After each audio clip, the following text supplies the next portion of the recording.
की अण्णासाहेबांनंतर गादीवर फक्त आणि फक्त आमचाच अधिकार असेल. आम्ही नाही भीत असल्या फुटकळ बातम्यांना.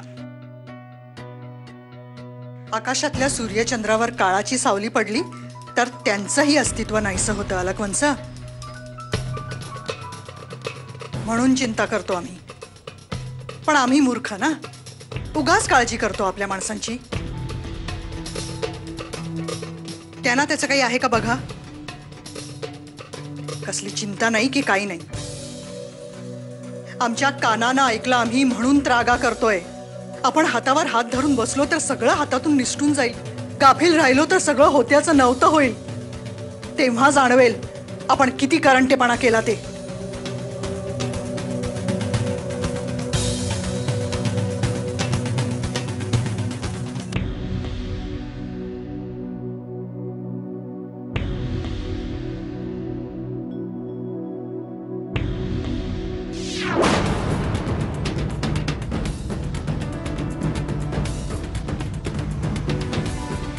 या वाड्यात बायकांनी आवाज काढायचा नाही.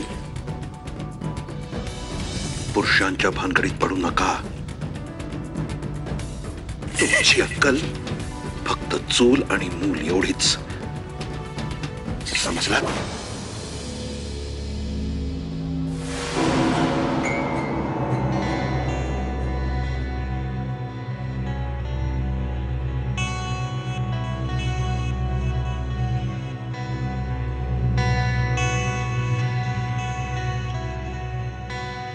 काय चुकलं माझं अलकवंच? काय चुकलं एवढं? उद्या जर चुकून माकून सगळी सत्ता भाऊजींच्या हातात गेली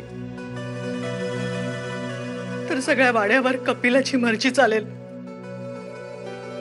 आणि तसं झालं तर भूतकाळाची पुनरावृत्ती व्हायला वेळ लागणार आहे का हो? तुम्ही नका काळजी करू. त्या कपिलाची सत्ता या वाड्यावरती मी अजिबात सहन करणार नाही. माझा नवरा माझ्यावरती डोईजड झाला तर मी त्याला सोडून आले, तर त्या कपिलाची सत्ता मी सहन करीन?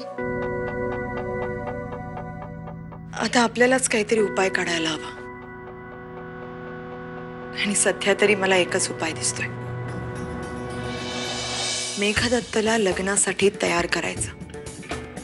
कारण जर रावसाहेब नाहीत तर हे सगळं मेघदत्तच्या हातात जायला